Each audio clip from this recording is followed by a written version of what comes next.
Blast रे उड़े देबु range rover news cut परवर्ती प्रसंग सलमान को पुणी थरे हमला करिबा पई तांको घरे पसी तांको मारिबु एभली धमक दिया जायछि। पुणी तांकर गाड़ी को ब्लास्ट करी उड़े देबा पई धमक दिया जायछि। सलमान खान को पुणी एभली हत्या धमक को नहीं चर्चा एथर व्हाट्सएप मेसेज आसीछि।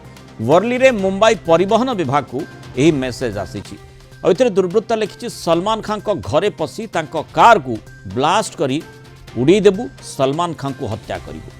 अजणा व्यक्ति ठारू आसीथिबा मेसेज को नहीं वर्ली पुलिस स्टेशन रे एक केस दायर करा जायछि। व्हाट्सएप मेसेज जरिया रे देइथिबा अभियुक्त को धरिबा को पुलिस तनाघना आरंभ कर दैछि। गला किछि वर्ष हेबो अभिनेता सलमान खान को बारंबार एभली हत्या धमक मिलछि। गत वर्ष एप्रिल 14 तारिख रे दुई जण बाइक रे आसी सलमान खान को बांद्रा स्थित घर ऊपर को गुड़ी माड़ करथिले और यही घटना को नहीं लॉरेंस बिश्नोई गैंग निजकू दायी करथिला। जेल में थिबा गैंगस्टर लॉरेंस बिश्नोई पूर्वर अनेक थर सलमान खान को धमक दे आसीछि। घटना परे वर्ली पुलिस स्टेशन रे जड़े अज्ञात व्यक्ति विरोध में एक मामला रुजु करा जायछि एवं यह सहित सलमान को सुरक्षा व्यवस्था को मध्य आहुरी कड़ाकड़ी कर दिया जायतिबा कहा जायछि। तो ए प्रकार घटना कहीं घटुछि, सलमान को कहीं टार्गेट करा जाउछि, ए बड़ा प्रश्न रही। या पछरे जो दुर्वृत्त ए प्रकार घटना घटई जे मेसेज देछि सी किए कौन से गैंग सहित तार संपृक्ति रही कि ये निश्चय बड़ टास्क रोची पुलिस निकट में किभली ताकू तनाघना करी तार पर्दाफाश करी। अधिक आलोचना करबा हम सहित पूर्वतन पुलिस अधिकारी सीताराम सतपथी जोड़ी। सीताराम स्वागत करिबा आलोचना को। आईनगत दृष्टिकोण जदि देखा जीवो विशेषकर लगातार भाव में सलमान खान को जमती टार्गेट करा जाउछि, लॉरेंस बिश्नोई गैंग कथा पूर्वर कहा जाउथला और देखंतु माने गत वर्ष एप्रिल 14 तारिख एथर मध्य से एप्रिल 14 तारिख अर्थात से भली कौन से लिंक रही कि जो बारंबार सलमान को टार्गेट करा जाउछि। देखंतु एटा कौन से इंडिविजुअल काम नुहे जे बारंबार होची, बारंबार पैसा पेमेंट मत धमक दिया होची और पैसा भी डिमांड करा विभिन्न समय जो मैंने कर गोटे लोकर काम नुहे। कारण कौन सी इनफॉरमेशन जहाँ आसूची आम हल्का भाव में नवा आदौ उचित नुहे।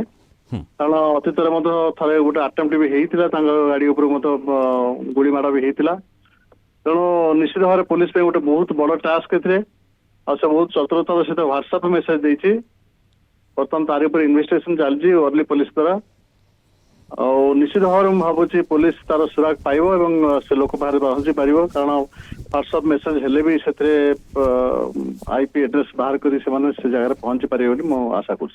आमे जमती देखू जे जो केस गुड़िक ब्लाइंड रही थाए ताकू तनाघना करबा कष्टकर होता है और से भली माने चैलेंज मध्य साधारण भाव में दुर्वृत्त माने पुलिस को देई थांती किंतु अनेक समय देखू जे पुलिस थिरे सफलता लाभ मध्य करि थाए। जहाँ आपण कहले आईपी आधार रे हो बा केउठु मेसेज टी आसीछि ताकू ट्रैक करिबा पई काठिकर पाठ हेले मध्य पुलिस निश्चय भाईजान को बारंबार जेहेतु टार्गेट करा जाउछि एवं जहाँ मुझे कहली जे एप्रिल 14 ए वर्ष मध्य एप्रिल 14 से भली कौन से लॉरेंस बिश्नोई गैंग पुणी थे एक्टिव होइछि कि से भली तदंत करा जिबार निश्चय आवश्यकता रही। जेहेतु तार आगुरी मोडस ऑपरेंडी अच्छी बिश्नोई से आगुरी अतीत भी निजक एक्सपोज कर धरा भी पड़ी। तेणु एवं तार इनवॉल्वमेंट ए संपृक्ति केवे एड़ी दि जाबनी। ता सांगे आर फायदा नहीं अन्न मैंने भी एक्टिव थे धमक देकरी परवर्ती अवस्था पैसा भी डिमांड करी हल्का नहीं गले हेनी। कारण केतले कौन से आक्रमण हो जाई पारे अतीत देखिकी तो होता अन्न मान स्टार मान वीआईपी मान अटाक होची जोटा इनफॉरमेशन आसुची माने मुकेश अंबानी को घर बाहर से भली सुरक्षा व्यवस्था मध्य देखीचे। मुकेश अंबानी को मध्य टार्गेट करा जाउथला, सलमान खान को बारंबार एभली टार्गेट करा गलानी, बारंबार तांको हत्या धमक मिलुची। आज्ञा आज्ञा निश्चित भाव में खाली घर बाहर नहीं घर फार्म हाउस जुआड़ भी जाऊँ सांगे सिक्यूरीटी दि जा दरकार। जेहेतु से गोटे बहुत भलनरेबल हो बर्तमान बहुत आटेम्प्ट आगुरी। तेणु बहुत सतर्कता सहित जीवन को रक्षा करने दरकार। बहुत बहुत धन्यवाद डॉक्टर सीताराम सतपथी आम सहित आलोचना रही मतामत रखिपारू।